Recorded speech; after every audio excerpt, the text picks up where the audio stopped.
kick this off. And of course, we always start this out with our ribbon cutting. And I would love to welcome you to the 33rd annual Superman celebration. Before we get started, I've got some very special guests tonight with us. We of course have our regular committee members and Honorable Mayor Billy McDaniel with us. But we also have some royalty among us. We have our Miss Metropolis, Nikki Spohr. And we're very honored this evening to have with us Miss Illinois, Wendy Thorpe-Klinsky. And also, we're also extremely excited to have with us a couple of the Daily Planet employees. First and foremost, the editor, Mr. Perry White.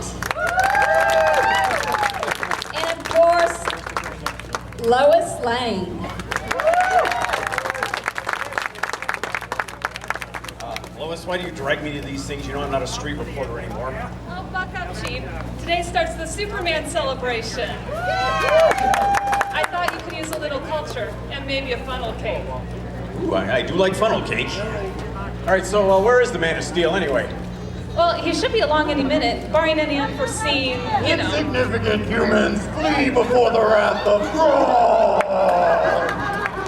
Great Caesar's ghost, an escaped gorilla. Call the zoo! Silence, little man. I am no lower primate. I am Gorilla Grodd. It's a talking gorilla. Somebody call the planet. Oh, wait a second. We are the planet. Are we the children too, Chief? Candid Lane. Where is Jimmy Olsen when I need him? Enough! Grodd demands an audience with your so-called champion, Superman! Easy, big fella. Do you always speak in the third person? Anyway, Superman should be along any minute. No! Help! Did someone call for help? Wait, you're not... Superman? Of course I am. Who else would I be? Why, you're the cyborg. Everyone knows you're fake. Shush, shush, tut, tut. I understand your confusion. After all, I don't look myself like the man you fell in love with. Now wait just a minute. But I assure you, I am the real deal. Who else could sport this outfit over this manly physique? Well, I could name a few, but you're not him. Lois, if only you'll give me a chance to prove myself. Hey! Is this creep bothering you, Miss Lane? Who is this guy? My name's Bibbo. What are you made up to be? I'm Superman, isn't it obvious? Real. Tell me, how long you stay fresh in that can? Hear what I said I asked you. Go back to your sailboat, Popeye. Hey, listen, pal. I know Superman. He's my favorite. And you ain't no Superman. It's okay, Bibbo. Everything is under control. This imposter was just leaving. Lois, I'm going to have to ask that you desist in these outrageous accusations while I attend to the threat at hand. Excuse me? Grodd!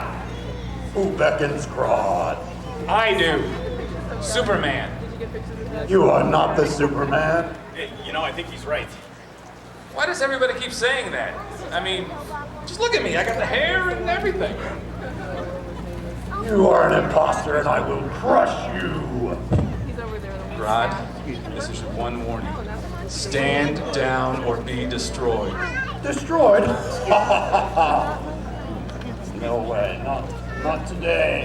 I will crush you with my superior mind power. That tears it. Get ready to eat red hot laser vision, monkey boy. No, not today. You know what? I don't really care about your mind control. You know why? I got news for you, furball. I don't have a brain to control. The joke's on you! No, Cyborg, the joke's on Superman! Woo! Good timing. I was dying in there. Wait, no. I'm Superman. you. Give it up, Cyborg. You're not fooling anyone. Everyone knows the real Superman when they see him. I thought I was coming across as pretty believable. I think I had that guy right there convinced. You mean the gorilla's not real? This is ridiculous. Didn't anybody think I was the real Superman? No! Fine, I guess I'll just have to destroy you. Superman, look out!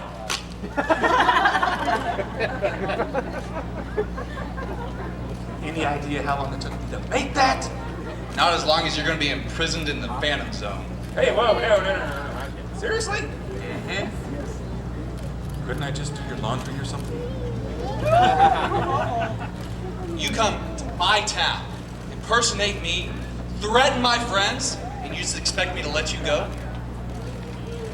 And you're ironing.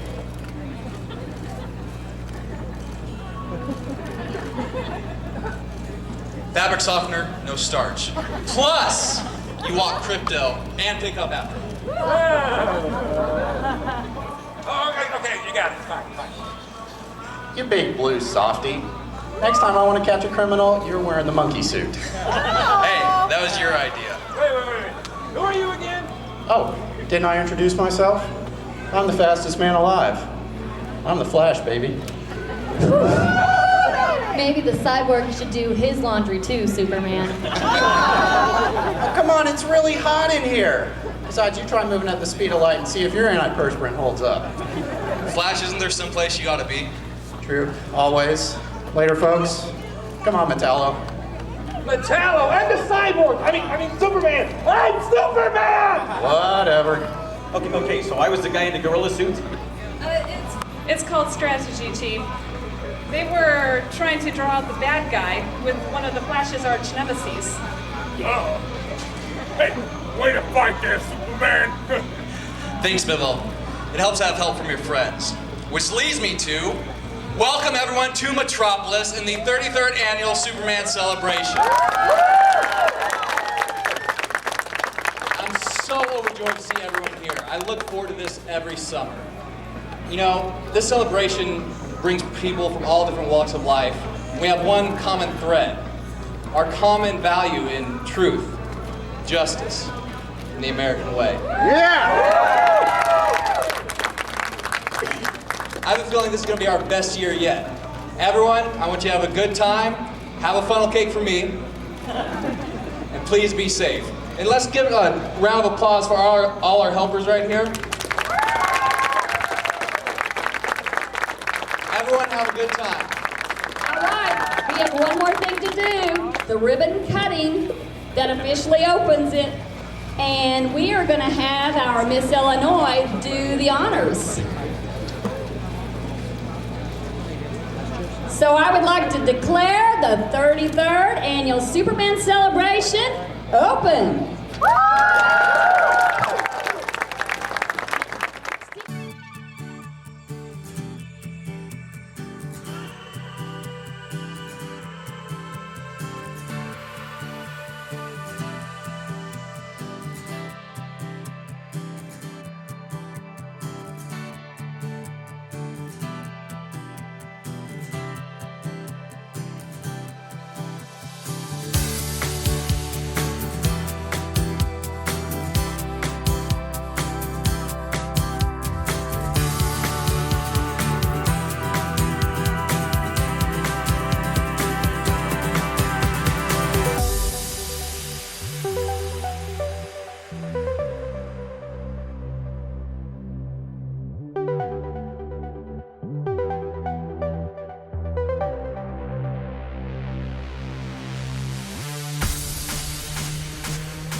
Hey, I will be perfectly honest. A lot of you may have noticed that we just had 2 microphones and 2 bottles of water up here about 30 seconds ago.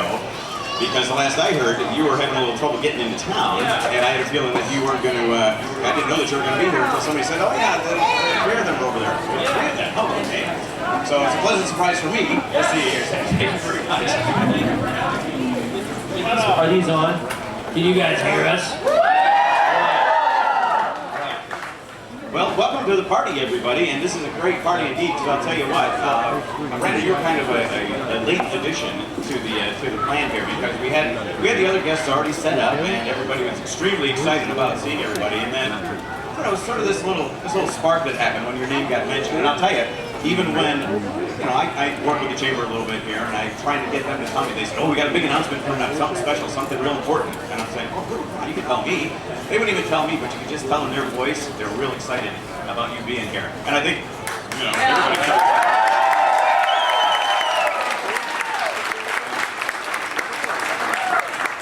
So we're going to keep this relatively informal. We're going to have a lot of fun. We've got a lot of questions out here, I'm sure.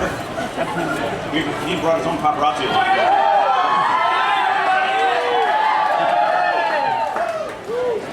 Sorry. My wife. So Alaina, I'll tell you what, we'll start ladies first. First of all, welcome. Thank you. And now, you're no stranger to sci-fi, of course, because of Stargate Universe as well. Were you aware of the Black Canary character before you got brought on board? No, in fact, when I auditioned, it was like any other audition. You just sort of go in with a little bit of knowledge. You have a couple pages of sides. And then they called me and said I got the job, but they weren't going to tell me what the character was because it was top secret. And I was like, well, how am I supposed to prepare? And then they finally told me, and I didn't know who the Black Canary was, and I Googled her, and I was like, I have to wear that? I've had children. And but they custom made the costume, and yeah, it was awesome. I love her. She's a great character. Now, as far as you're concerned, Tam, when it came time to step into the role of Jimmy Olsen, and obviously you knew all about the Jimmy character and everything, did you go ahead and take a look back at some of the other people that had done Jimmy Olsen before? Did you, or how were you instructed to study for your character? You know what? I just tried to. First of all, yes, I was very familiar with both Mark McClure. Really, Mark McClure's portrayal. I needed no. Boning up at all as far as I was concerned, and then we met Jack Larson, who was Jimmy in the TV series, the old George Routh.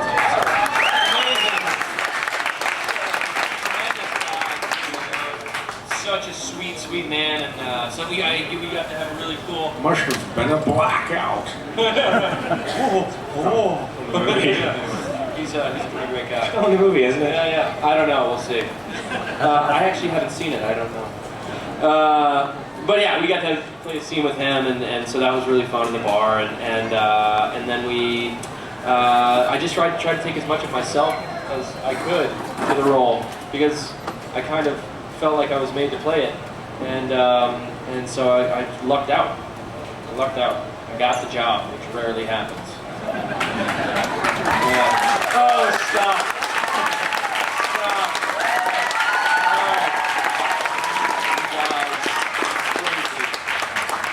Now, speaking of born to play the role, Brendan, let's talk. I really wanted to play Jimmy Olsen. Yeah. I understand it was that close. We were originally taken for each other's roles, and I don't know what happened. Now, I mean, it's so obvious to all of us when we got the announcement that you were cast in the role. We saw the initial pictures of you as Clark and as Superman. And, yep, that's the guy, all right. But for you, how long was it from the first time that you heard about the audition to when you finally found out? Because it was about 6 or 7 months. My first initial inkling about the movie when I just auditioned for another TV show, actually, that Mick G, who was the then director, his producing partner saw me and thought maybe I had a good look for Superman, which he was doing, and mentioned me to him, and that kind of got the meeting, and then through a lot of change, 7 months later, finally I got the role. Was it like a painful 7 months? Was it like yes. Birth, you know? Yes, because I screen tested once for Mick G, along with I think 4 or 5 other guys. And then when news came that he was no longer on the project, it seemed like it was falling away. And so to be this close, and then to have it all go away was kind of heartbreaking. But then a month and a half later, it was resurrected by Bryan Singer, and thankfully, and you know, here we are. Yeah. You were appropriately insane when you got the news. I mean, you can tell us, we're all friends here. I mean, I was more relieved than anything. It was just such a, you know, a lot of people were rooting for me and my family and stuff, and you don't want to disappoint anybody after all that big build-up. Yeah, it was. I was in the producer's office actually and got the call. Just waiting for the call, just kind of that last little nail in the coffin, I guess, to finalize it. And so then I called my mom and dad, and my mom screamed, and yeah. So they did all the screaming for me. Screaming, okay, that's good. As long as they're screaming involved, I'm good with that. Okay. We're gonna go and open up to some questions as well. I don't suppose anybody has any questions for any of these guys. Oh, what do you know? Our lovely Supergirl is going to be whooshing around here with a microphone to help out. So, tell you what, we got this gentleman with the gentleman with the Superman shirt over here. Whittle it down a little bit. My question is directed to you, Brandon. What was it like putting the suit on for the first time? Well, that's an interesting question because I haven't thought about this before, but I actually wore another version of the suit before I wore the version Superman Returns. There was a Mick G suit. And so that was really my first time in a Superman suit. And that was a bizarre thing because it was kind of like a really plasticky prototype that they really rushed it. And I put it on and they left me and I'm just standing in a room going, okay. What do I do now? So I sat down and picked up a magazine. My legs crossed, sitting there reading a magazine, going, "This is the strangest thing in the world." So it was a little shocking, kind of awe-inspiring.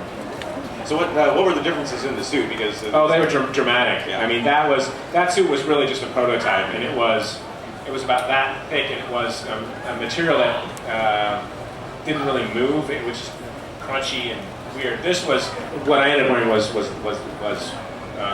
spandex.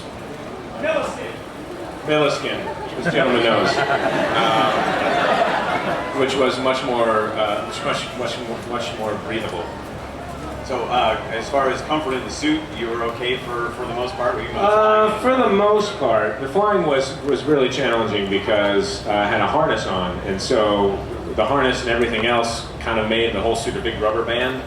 So raising my arm, being vertical, horizontal. You should go straight up, then it would be vertical. Being horizontal, and having to raise your arm, having all the whole weight of the suit kind of stretched against you was a bit of a challenge, but you know, all part of the job.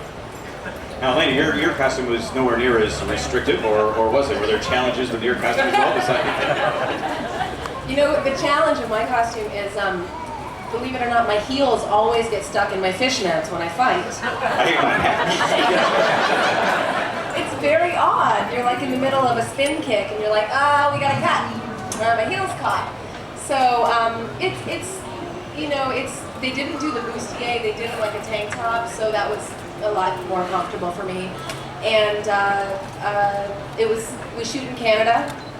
It's very cold in the winter, in fishnets and no pants. But other than that, it's okay. The physical aspects of the role, though, because we're talking about the fighting and everything, how was the suit any problem with that? And what sort of training did you have for the physical aspects of the shoot? Smallville, as you guys know, who watches Smallville here? So nobody then. Yeah. They of course do tons of stunts, tons of wire work, tons of effects, and it's built into the schedule every week. So the stunt team is really great about like trying to get you to do stuff. I mean, they'll walk up to you in the middle of rehearsal and be like, "Hey, you want to learn how to throw knives?" And you're like, "Yeah." We're gonna do some flips and some wire work, and so you'll just kind of go over in a corner and get hooked up to some harnesses and wires and be thrown around by like 5 guys. It's a lot of fun, and it's a little bit challenging. I do have a stunt double, So all the fancy stuff is usually not me. I usually initiate a lot of it, and then they go in with my stunt double and sort of make it all look really pretty. And at the end you go, ta-da! Yeah, Right? Okay. yeah, I like flip into it and be like, ha! That was pretty good. I was just you heard kind of pretty good sense of the reality that you tried to bring to the role. Yeah, right. Yeah. Now, customized for you, probably the roughest thing was getting used to doing the bow tie, right? Yeah, they tied it for me. Oh, they tied Yeah, it would have looked like spaghetti on my face. It would have looked terrible. So you didn't have a stunt bow tie or anything? No, in fact, it was so interesting though. They were so anal about it. And I remember Brian being really specific that he wanted it to be an actual real bow tie. It's actually the one thing I kept from the movie. Yeah, I have a little shadow box. Yeah, turn these cameras off for a second here. What's that? I stole it. I stole it. Stay in school. But I have it. It's very cool.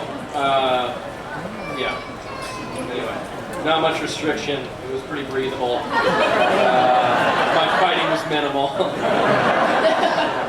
Lucky. All right, let's go for another question on the audience here. Let's get somebody over on this side. How about right up in the front row here? This question is for all three of you. So you guys have all played many different characters. So I was wondering, what was your most challenging role and why?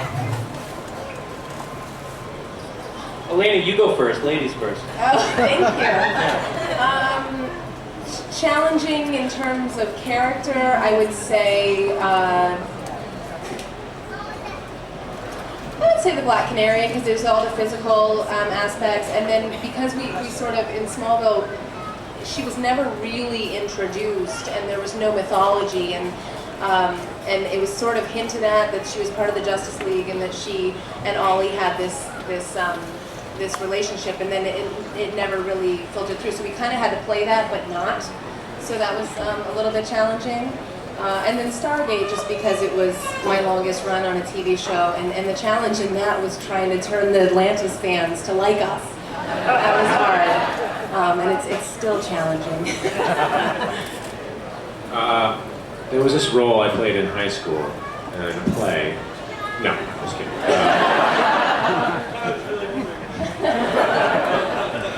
No, I mean, Superman. Absolutely, hands down. Not only did I have to learn to fake fly and all the process of that, but to really look like I was actually flying and uphold an amazing legacy and hopefully make everybody happy.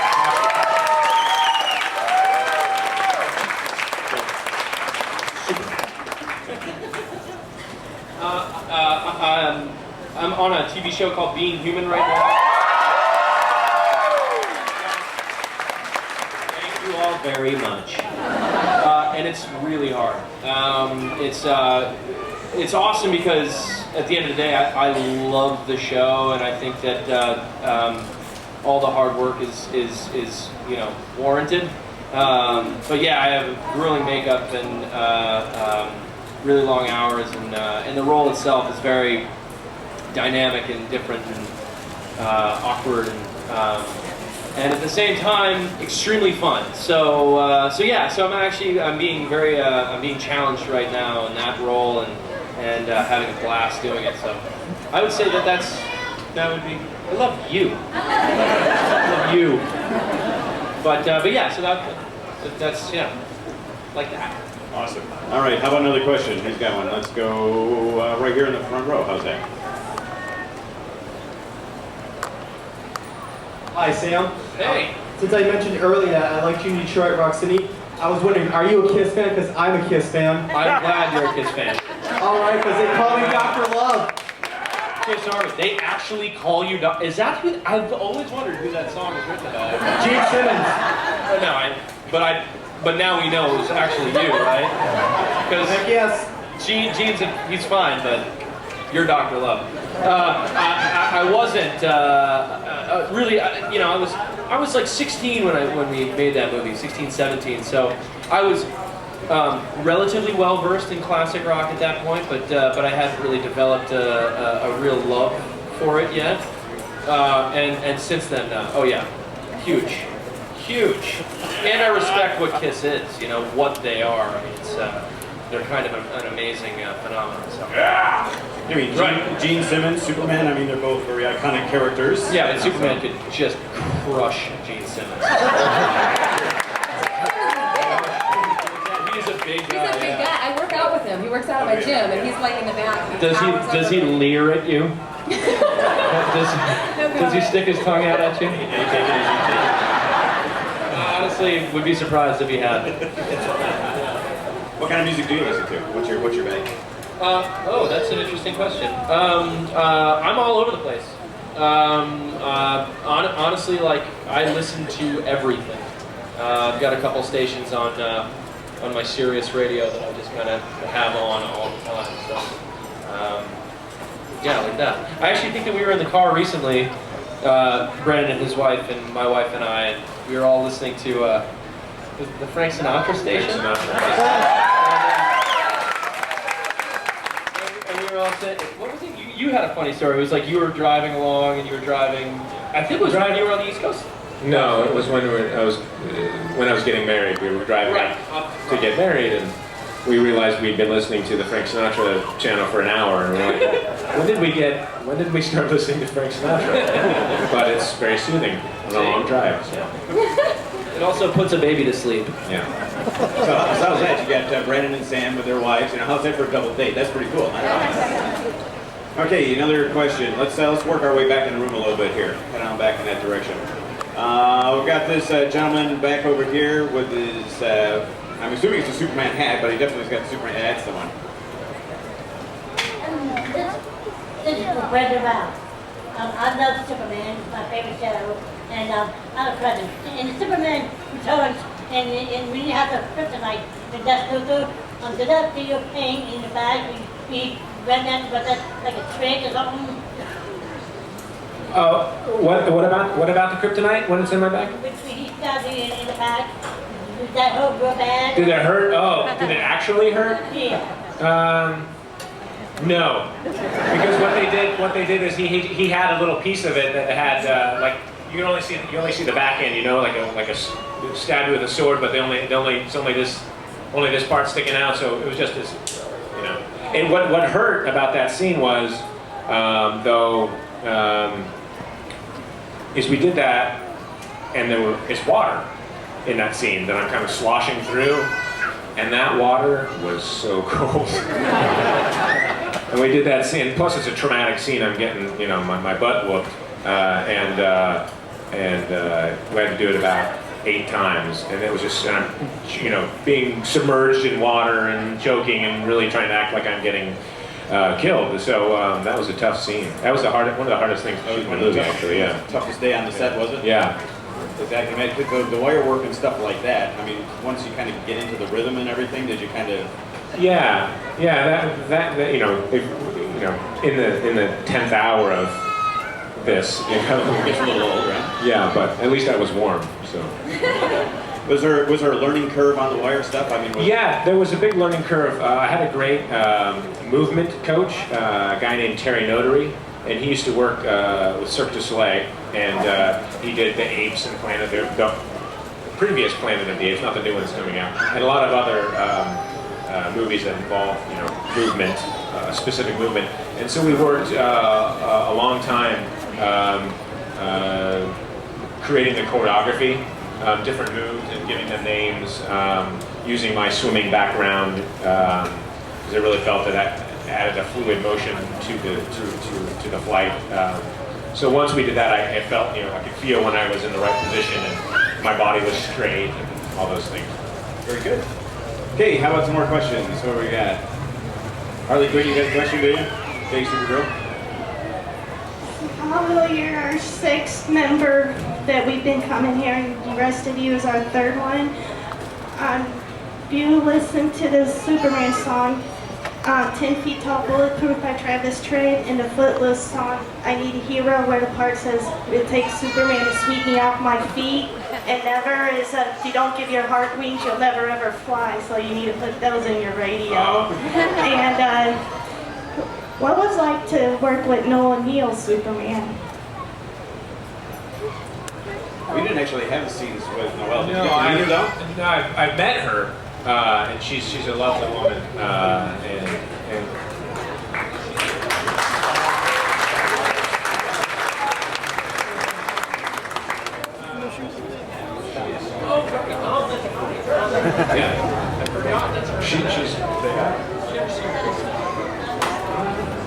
yeah, she's Gertrude. She's the dying. She's Lex's dying heiress. We'll screen it for you a little later. I've never seen it. No, she's just fast forward to his part. I would have liked to have actually worked with her, but I have met her a couple times. So when you hear songs on the radio where the word Superman comes up, do you kind of like ping on that? Kind of like, Yeah, it's funny. It's strange, especially when you just turn it on. Yeah. Just turn the radio on, and it happens to be a song that has Superman. I was like, what? That's Superman. No, the marketing and stuff like that. I mean, you have the posters. I mean, 6 foot tall stand up of Jimmy Olsen that you can get, you know, and yeah, you haven't seen it? Oh yeah. So I'll tell you, I mean, you know, everybody gets their action figures and stuff like that, but you, okay, I'm going to open this question to everybody. Hands in the air. How many people here have their likeness in wax at Madame Tussauds Wax Museum? Anybody? Anybody? How was that? Was that That was a strange process. I went to this hotel, and you just stand on this circular, like a lazy Susan thing that they just turn, and they take these minute measurements. But it was about 6 months after the movie, and after I got done with the movie, I really didn't want to work out very much anymore. So I was really kind of embarrassed. They're measuring me, and I thought, oh, this is not really as good as the movie, but that's all right. But no, it was cool. And then when I got to go to New York and see it, it was pretty crazy. Yeah, I remember seeing the picture that there was a bunch of kids around and everything. Yeah. Yeah. Now, when the kids see you, I mean, is it really? I mean, especially like out here, you get to be with the fans and all that sort of stuff. It's got to be really something. It's cool. But sometimes I scare kids. I mean, I understand that. I do yell at them, which is part of it. It's great when, you know, if they're young enough, then they don't know, which is great. But sometimes they get really nervous, and I'm sad for them because I want them to not run away. But it's great, you know. It's people of all ages. And one of the coolest things when I was actually filming the movie, you know, people of all ages would come and visit the set. We had a few visitors, and if I was in the suit, kid or adult alike, were nervous and shaky, and you know, it was a kind of a cool thing to be in the presence when I was in the suit. So, to see the effect of the suit on people. Like Sam, yeah, I had to drag him out of his room every day. It's terrible. It's like seeing Santa Claus.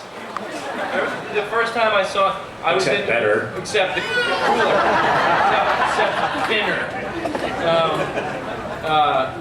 We had adjoining dressing rooms. His actual room that he got put in the suit in was a separate room that he had, and it was right next to my room. And I remember I'd been totally geeking out about wanting to see him in the suit, and all of a sudden one day I'm just sitting in there, and he just walks in, and it was I literally teared up, choked up, just couldn't breathe. It was pretty amazing. It was, in all seriousness, it was amazing. You remember, dude, and also when he put the suit on, it was he became Superman. He was Brandon. But when he put the suit on, he became almost regal and ethereal and spiritual. It was bizarre. What are you saying? I don't know what I'm saying. I actually don't know. I did. You were godlike. And then he throws on the fishnets. I mean Alaina. No, I can relate to that though, because Smallville, it's the same thing. You know, even though Tom doesn't wear the suit. Woo! Yeah, I wear the suit too. But the first episode I did in season 7, there was a big fight in the Luthor mansion, and it was Lex and Green Arrow and me and Clark, and I was like, awesome. And it's lit like a comic book. I mean, and I'm not traditionally a comic book fan, so it really, it does sort of like stump you. Yeah, like, it's wow, super cool, yeah. to be a part of it. Yeah. So what have you got coming up now? Where can we see you? What projects are you working on that we can look forward to? I just got an offer to do Alphas, that new sci-fi show.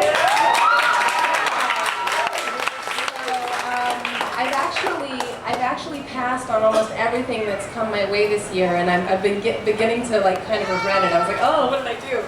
But I'm looking for the next right show or project, not just the next one. So yeah, they just called me yesterday when I was on my layover in Chicago, and it looks like I'll be going on Monday to shoot an episode of that. So.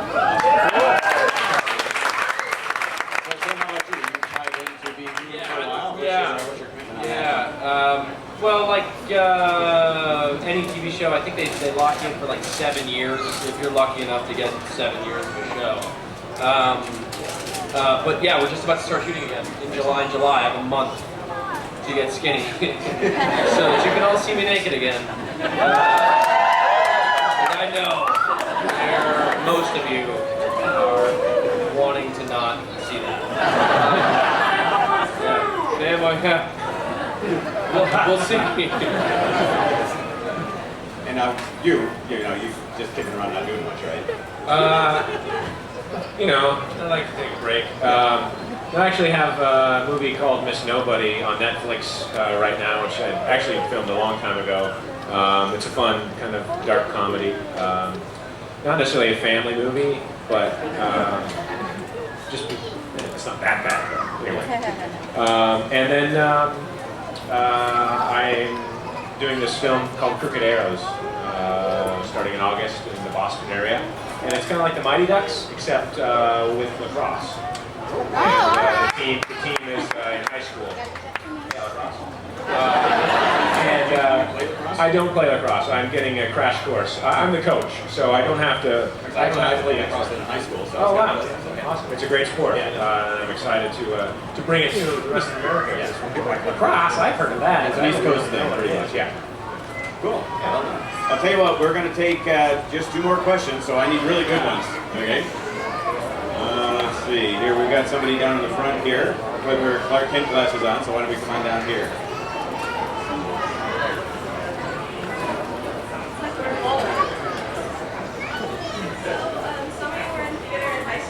Like when you're younger, what like theater were you in, and what were your favorites? Like when you're younger. Well, I was just in my high school theater productions. The first play I ever did was called Hide and Shriek. Yeah, it's a classic. It is. Classic. But actually, it was the most fun I've had on stage, because I haven't done a lot of stage work. But I played. It was my the first time in front of a real audience acting.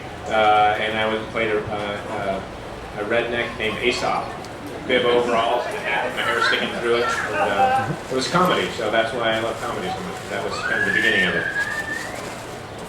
And how about you, Sam? Any theater in your background? I started theater when I was, where are you? There you are. When I was a little guy. I was like 9, and I did 4 years at a little playhouse in New Hampshire where I'm from. Really, really cool, little prestigious. Very lucky that it was so close to where I lived. And I think it's the most important thing you can do as a young aspiring actor is to throw yourself on the stage. You know what I mean? It is literally conquering every fear that you could possibly have, and it's instant knowledge as to whether you are good at it or not, because you live or die, you know, and you learn so much. So it was still one of my favorite things I've ever done. I did Waiting for Godot, and then I did To Kill a Mockingbird, and that was like one of the greatest things I've ever done in my life. So yeah, I would love to get back to theater. I think everyone should do theater. It's an amazing thing. Alaina, how about you? I also did children's theater, and we moved every 3 or 4 years when I was a kid, so I never really got connected to any one theater group, and the longest I did was about 9 years old as well. And it was just several plays that we did at playhouses where we performed for like elementary schools, and And it's something that I'd love to get back to. It's funny, I think, as an actor, either when a lot of actors, when they're not working, they're studying, or they're not. A lot of us don't have time. I mean, you go from one project to the next, or I myself have 3 kids, so Wow! All right! I have a real job. I have like laundry and like I have to mop floors and stuff. So work is actually like an awesome break for me. I get to go sit. And actually Stargate is so efficient. I used to tell them, I'm like, guys, call me in 4 hours early. I can watch movies and read books and like, you know, bring my dog and cuddle. That's hilarious. I know. Work is awesome. Okay, seriously, one last question. It's got to be a quick one. We are so far behind right now. All right, this young fellow up here with a very impressive logo on his shirt there. It's from the Philippines. What are you going to do, Brandon? Mr. Routh, it's an honor to get to speak to you today. This isn't so much a question as it is a brief statement of gratitude. Ever since the triumph or return of Superman in 2006, there have been a lot of incorrect internet revisionist history concerning Superman Returns.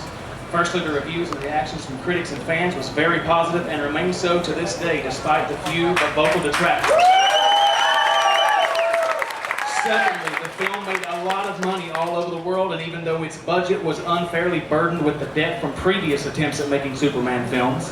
Lastly, not only did the film have plenty enough action for my taste, but it also had the most important ingredient that a Superman film has to have, heart, and you, sir, are the heart and soul of that wonderful film.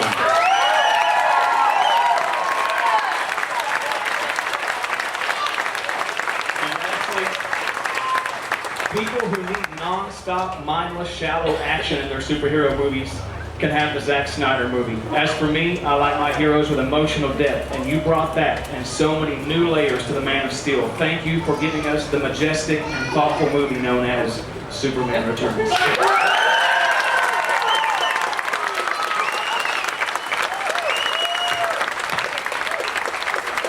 Okay, well, you know, I can't top that. Good night, everybody. Thank you. I appreciate that. Thank you very much. All right, let's hear it for our guest today, Alaina Huffman, Sam Huntington,